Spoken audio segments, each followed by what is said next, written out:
बच्चों आज हम पढ़ेंगे मोल फ्रैक्शन और एचपी बोर्ड एक्सपेक्टेड क्वेश्चन, एक कंसेप्चुअल क्वेश्चन और एक ट्रिक। राइट, तो वीडियो को एंड तक ज़रूर देखना।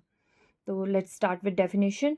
मोल fraction is the ratio of number of moles of a particular component to the total number of moles of all the component present in the solution. तो इसे समझने के लिए एक एग्जांपल लेते हैं। देखिए, मान लीजिए हमारे पास एक बॉक्स में आपके पास 10 जो है वो स्वीट्स रखी है, जिसमें 6 बर्फ़ी है और 4 गुलाब जामुन है। तो अगर आपको रेशियो निकालने को, फ्रैक्शन निकालने को आती है, बर्फ़ी की फ्रैक्शन निकालने को आती है, what is the fraction of barfi. तो बर्फ़ी की फ्रैक्शन कैसे निकलेगी। अब पर्टिकुलर कंपोनेंट है हमारे पास बर्फ़ी, उसका नंबर कितना है 6 और टोटल नंबर कितना हो गया स्वीट्स का 10। तो टोटल नंबर एंड जो आपकी पर्टिकुलर जो आपके पास पर्टिकुलर जो थिंग दी है वो है बर्फ़ी। तो बर्फ़ी और उसकी फ्रैक्शन निकालने को, बर्फ़ी की फ्रैक्शन निकालने को आएगी तो 6/10 0.6। और इसी तरह से फ्रैक्शन ऑफ गुलाब जामुन की फ्रैक्शन 4/10, क्योंकि पर्टिकुलर वैल्यू जो है गुलाब जामुन की वो 4 है और टोटल वैल्यू 10 है 0.4। तो इस तरह से हम फ्रैक्शन निकालते हैं। लेकिन यहाँ पर बात हो रही है मोल फ्रैक्शन की, और किसी पर्टिकुलर कंपोनेंट के लिए अगर हमने फ्रैक्शन निकालना है तो हम उस पर्टिकुलर कंपोनेंट को लेंगे और उस total number of moles of all the component present in the solution जो है हम लेंगे। तो यहाँ पर स्वीट्स की बात नहीं हो रही, यहाँ पे बात हो रही है मोल्स ऑफ अ पार्टिकल की बात हो रही है। ठीक है, हम इसमें मोल्स लेते हैं। ठीक है, तो चलिए आगे पढ़ते हैं। रिप्रेजेंटेशन काय, इसको काय से रिप्रेजेंट करते हैं। It is represented by letter chi, और इसका कोई यूनिट नहीं होता है, वो हम आगे पढ़ेंगे इसका यूनिट क्यों नहीं होता है। ठीक है, तो अगर हम फॉर्मूले की बात करते हैं तो फॉर अ बाइनरी सॉल्यूशन का मतलब है जिसमें हम सिर्फ दो ही कंपोनेंट ले रहे हैं, जैसे कंपोनेंट ए सॉल्यूट और कंपोनेंट बी सॉल्वेंट। ठीक है, इन दोनों को मिलाकर सॉल्यूशन बनता है। अब हमने n A number of moles of a component A, मतलब एन ए जो है, एन डिनोट कर रहा है नंबर ऑफ मोल्स को और ए डिनोट कर रहा है कंपोनेंट ए को, और n B number of moles of component B. Okay, अब मोल फ्रैक्शन का जो फॉर्मूला है वो हम अब एक पर्टिकुलर कंपोनेंट, सपोज करो हम वो कंपोनेंट ए ले रहे हैं। अगर ए कंपोनेंट के लिए हमें मोल फ्रैक्शन निकालना है तो वो क्या आएगा, n A upon n A plus n B. और मोल फ्रैक्शन ऑफ बी, तो वो आएगा chi B equal to n B upon n A plus n. चलिए अब एक प्रॉब्लम सॉल्व करते हैं, इसी से रिलेटेड है। A solution contain 4 moles of ethanol and 6 moles of water, find the mole fraction of both component. तो अगर आप इस क्वेश्चन को देखेंगे तो ये स्वीट्स से रिलेटेड है कि एक बॉक्स में हमारे पास 10 स्वीट्स रखी है। तो यहाँ पर भी उसी तरह से इसको एक इजी वे में सॉल्व करने के लिए बताया है। तो ये सिंपल सा क्वेश्चन है जो समझने के लिए है। हम स्टेप 1 में क्या करेंगे, पहले लिखेंगे क्या क्या दिया है। हमें मोल्स ऑफ इथेनॉल दिए हैं, n ethanol equal to 4, and moles of water दिए हैं हमें 6। और स्टेप 2 में हम उन दोनों का टोटल कर देंगे, टोटल हमारे पास 10 आ गया। तो अब हमारे पास जो मोल फ्रैक्शन अगर हमने ए की निकालनी है, मान लीजिए हमें मोल फ्रैक्शन इथेनॉल की निकालनी है, वो कैसे निकालेंगे हम, इथेनॉल का number of moles of ethanol upon total number of the components. तो दो टोटल नंबर 10 आ गया और आपके पास number of moles of ethanol 4 आ गए, तो 0.4। और उसी तरह से स्टेप 4 में आपको मोल फ्रैक्शन निकालनी है वाटर की। तो वाटर के लिए आपके पास उसका जो नंबर ऑफ मोल्स हैं 6 और टोटल नंबर है 10, 0.6। Now next is HP board expected question, और ये इस तरह के क्वेश्चन जो है एचपी बोर्ड में पूछे जाते हैं। तो क्वेश्चन है calculate the mole fraction of ethylene glycol in a solution containing 20% of ethylene glycol by mass. तो सबसे पहले तो हमें ये देखना है कि क्वेश्चन में हमें क्या निकालना है। क्वेश्चन में हमें निकालना है मोल फ्रैक्शन, और मोल फ्रैक्शन मोल फ्रैक्शन जब निकालना है, मोल फ्रैक्शन के लिए हमें नंबर ऑफ मोल्स पता होने चाहिए, और नंबर ऑफ मोल्स निकालने के लिए हमें गिवन मास और मोलर मास पता होना चाहिए। तो अब गिवन मोलर मास तो हम निकाल देंगे इससे, ठीक है, लेकिन गिवन मास, मास कितना होगा? तो let's start with given mass, ठीक है।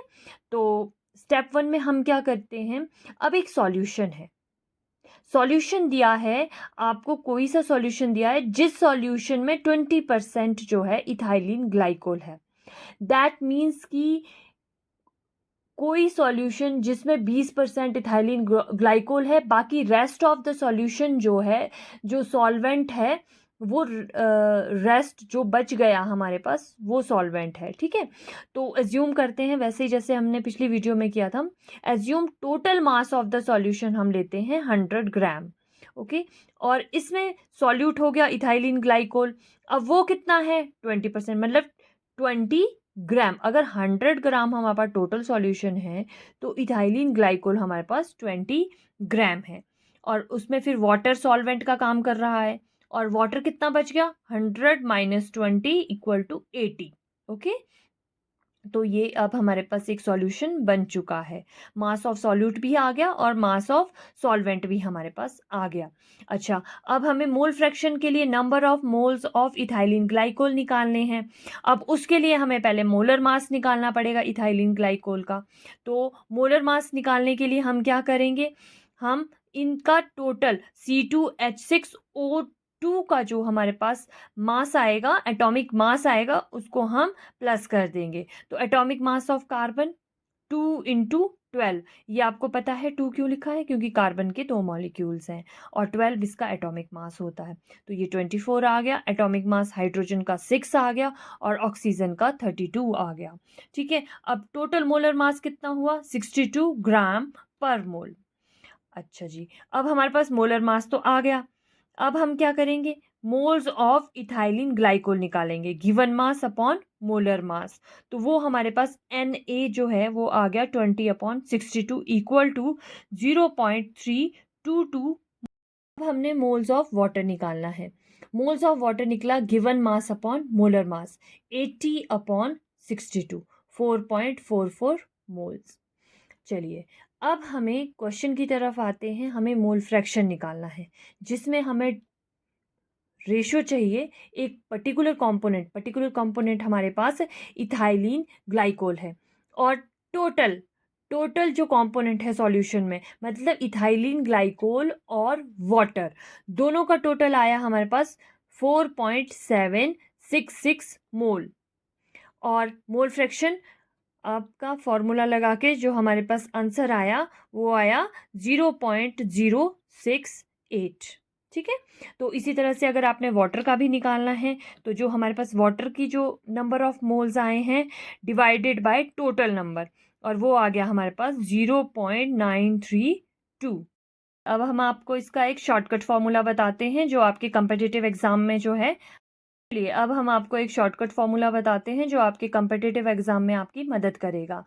तो हम जैसे मान लो अपने सॉल्यूट का निकालना है मोल फ्रैक्शन, उसके लिए लिखेंगे, लिख लीजिए आप अपने पास, नोट कर दीजिए, 1/1 plus 100 minus x upon x into m solute m solvent, right.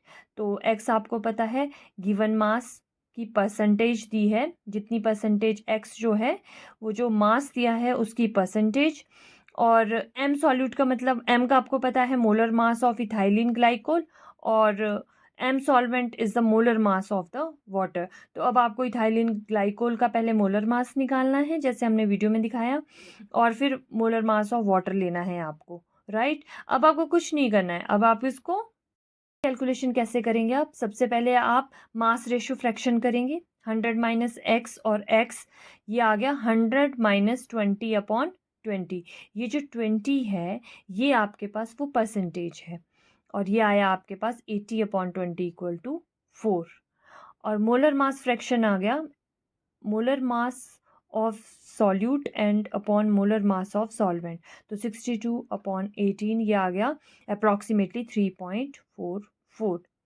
फिर मोल फ्रैक्शन ऑफ ग्लाइकोल, अब ग्लाइकोल की मोल फ्रैक्शन निकालना आसान है इस फॉर्मूले में, जो ये हमारा ये फॉर्मूला है, इसमें आप ये वैल्यूज़ पुट कर दीजिए। जैसे पहले ये वाली मास रेशो फ्रैक्शन की वैल्यू आई 4 और m solute upon m solvent हमारे पास निकला 3.44, जो यहाँ पर दिखाया गया है। ठीक है, तो आपके पास आंसर आया, ये दीजिए, देख लीजिए, आंसर आया आपके पास 0.068। अब देखिए कंसेप्चुअल क्वेश्चन, ये कई बार एचपी बोर्ड में पूछे जाते हैं, 2 मार्क्स के, ज़्यादातर 2 मार्क्स के आते हैं। तो क्वेश्चन है, और कई बार जो आपके पास कम्पिटिटिव एग्ज़ाम है उसमें ये आपको एमसीक्यू में कई बार पूछा जाता है। ठीक है, मोल फ्रैक्शन जो होता है सॉल्यूशन का, वो remain unchanged with a change in temperature whereas molarity changes, कि मोलैरिटी टेम्परेचर के साथ चेंज क्यों होती है, मोल फ्रैक्शन चेंज नहीं होता है। तो सीधा सा सिंपल सा आंसर है, हमने कल पढ़ा कि जो मोलैरिटी है वो वॉल्यूम पे डिपेंड करती है सॉल्यूशन के, और वो वॉल्यूम जो है वो चेंज होता है एज अ टेम्परेचर एक्सपेंस। अब जो मोल फ्रैक्शन जो है वो, उसको कैलकुलेट करने के लिए हम नंबर ऑफ मोल्स लेते हैं, और अगर हम नंबर ऑफ मोल्स को देखें तो वो होता है given mass and the molar mass. तो यहाँ पर जो कंसेप्ट आ रहा है वो मास का आ रहा है, और जो मास है is independent of temperature, hence mole fraction remain unchanged. अब दूसरा क्वेश्चन है, why is mole fraction a dimensionless and unitless quantities, कि मोल फ्रैक्शन जो है उसका यूनिट क्यों नहीं होता है। तो सिंपल सा आंसर है कि जब हम मोल फ्रैक्शन की रेशो लेते हैं, दो क्वांटिटीज़ की रेशो लेते हैं, उनमें से एक क्वांटिटी न्यूमरेटर में लिखते हैं, एक डिनोमिनेटर में लिखते हैं, लेकिन दोनों ही न्यूमरेटर एंड डिनोमिनेटर दोनों मोल्स में आते हैं, because that is the number of moles. Okay, और ये मोल्स मोल्स आपस में कैंसिल हो जाता है, so it. Now next is the concept of unity. तो मोल फ्रैक्शन में एक क्वेश्चन ये भी आ जाता है कि जो मोल फ्रैक्शन है, sum of mole fraction of all the component in a solution is always unity. अगर आप कोई भी सॉल्यूशन ले रहे हैं और उसमें मोल फ्रैक्शन का अगर आप सम करोगे तो वो हमेशा 1 ही आएगा। ठीक है, क्योंकि हम एक चीज़ को टोटल लेते हैं और दूसरी चीज़ को हम उसका फ्रैक्शन लेते हैं। ठीक है, तो ये आ गया काय ए प्लस काय बी इक्वल टू 1। ये क्यों ज़रूरी है कि अगर मान लीजिए आपको मोल फ्रैक्शन जो है किसी एक पर्टिकुलर वैल्यू का दिया है, तो आपको दूसरी वैल्यू का मोल फ्रैक्शन निकालना है, तो उसको आप आसानी से निकाल सकते हैं। जैसे आपको काय ए निकालना है और काय बी दिया है, तो काय बी आप फॉर्मूला लगेगा काय ए इक्वल टू 1 माइनस काय बी।